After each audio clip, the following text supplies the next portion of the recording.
We're here, ladies and gentlemen, with Congressman Mike Lawler of New York. How are you, sir? I'm good, Mark. How are you? Good. First time, I think, yeah?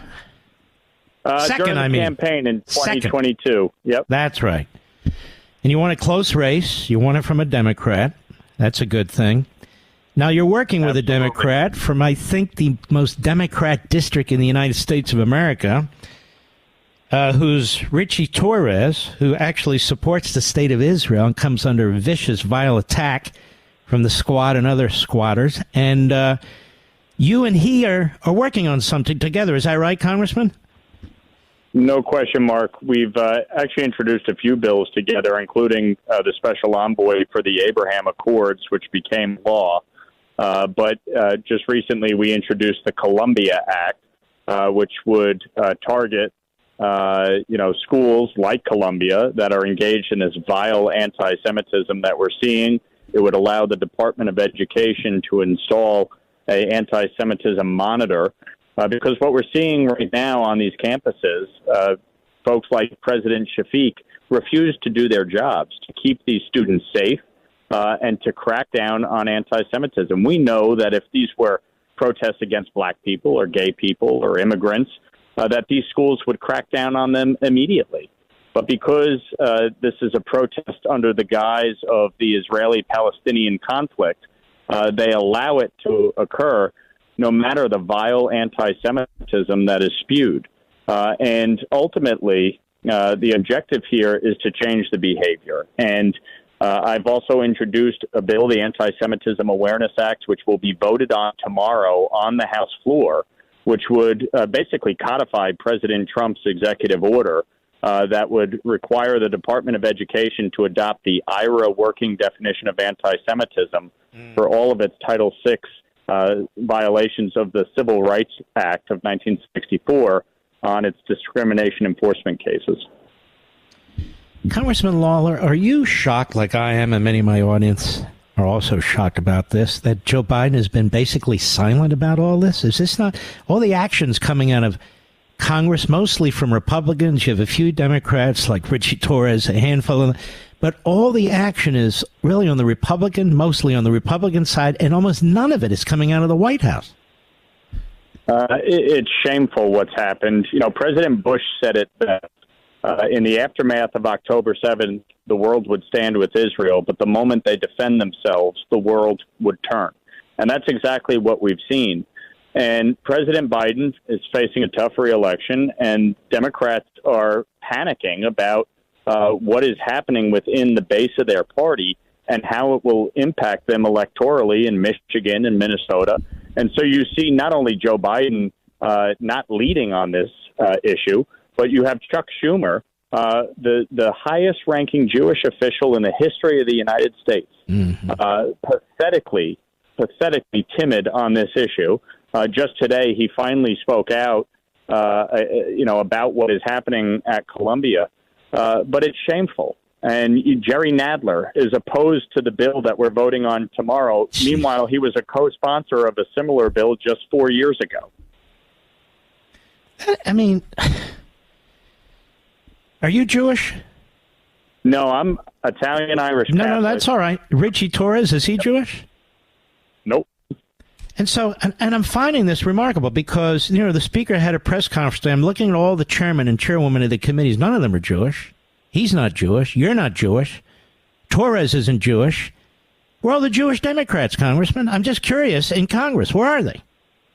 Well, this is the amazing thing, Mark. I mean, the United States was the first country to recognize Israel 11 minutes after its founding, Harry Truman.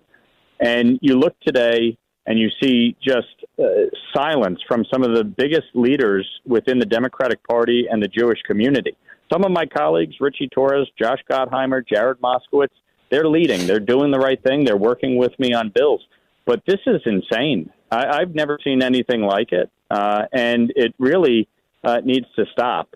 You see Democrats are panicking about the election, and they're allowing that to, be more of a factor than doing what is right here. You have students being harassed, assaulted. The leader of this protest at Columbia University calling for Zionists to die. This is being allowed to happen in America, and it's disgusting. What do you think about Blinken and Biden? They're funding Iran, which President Trump had cut off. Iran's obviously giving enormous sums of money to the terrorist organizations and regimes that surround Israel proper. Iran's getting a nuclear weapon. It doesn't appear like we're doing anything about it. Tom Cotton said we're not doing anything about it. And meanwhile, Blinken keeps going to the Middle East and keeps pounding away at Netanyahu, pounding away at the IDF, pounding away at Israel. And now there's a report from CBS that the federal government, all the instrumentalities of the federal government, have been working quietly behind the scenes to bring Palestinians from Gaza into the country. Let me ask you something. They're doing this all on their own.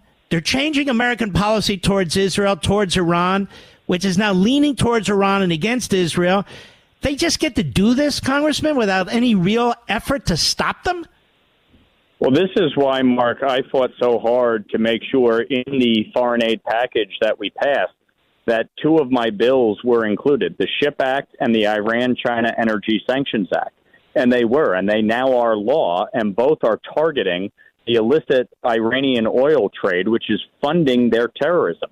Since Joe Biden took office, $88 billion in increased sales of Iranian petroleum. This is what is funding Hamas, Hezbollah, the Houthis. It is absolutely downright shameful. And meanwhile, China is the biggest purchaser of Iranian petroleum. 80% of Iranian oil sales are purchased by China. This is why it is so critical to have strong foreign policy. President Trump was right about China. He was right about Iran. He was right about Russia. He got the Javelin missiles to Ukraine. This foreign policy under Joe Biden has been an unmitigated disaster, starting with the withdrawal in Afghanistan, resulting in the death of 13 U.S. service members, the Russian invasion of Ukraine, the terrorist attack on Israel, threats emanating in the Indo-Pacific from China. This foreign policy is an absolute failure. Bob Gates was right so many years ago when he said that Joe Biden has been wrong about every major foreign policy decision. But John McCain was right about Blinken. He went to the Senate floor for 30 minutes when he was nominated for deputy secretary. He said, this man is dangerous. He is dangerous, is he not? No question about it. This foreign policy team has been an absolute abject failure and a disaster, and it is undermining the United States. It's undermining Israel. When you have the Senate Majority Leader, Chuck Schumer, calling for regime change in Israel, when you have Nancy Pelosi calling for Netanyahu to resign, and meanwhile, they say nothing of Iran, nothing with respect to Qatar and holding them accountable with respect to Hamas. It really is just mind-boggling what is happening right now under this administration.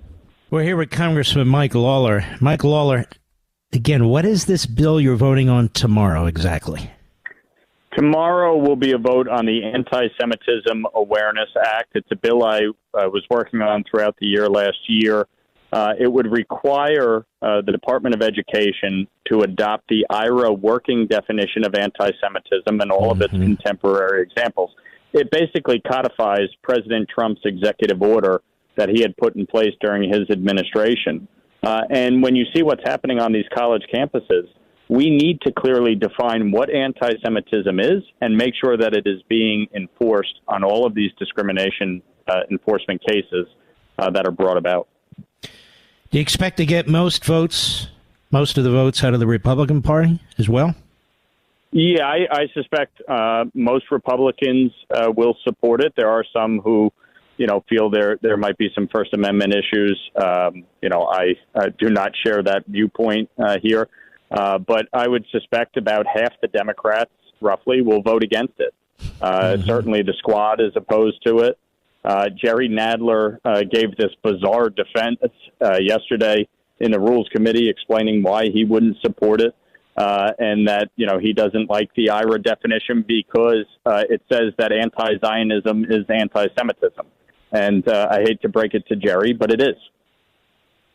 Because people in this audience understand Zionism simply means the state of Israel. So if you're saying abolish the state of Israel, you're abolishing the people who inhabit the state of Israel. So what else can it possibly mean, Congressman? That's what it means.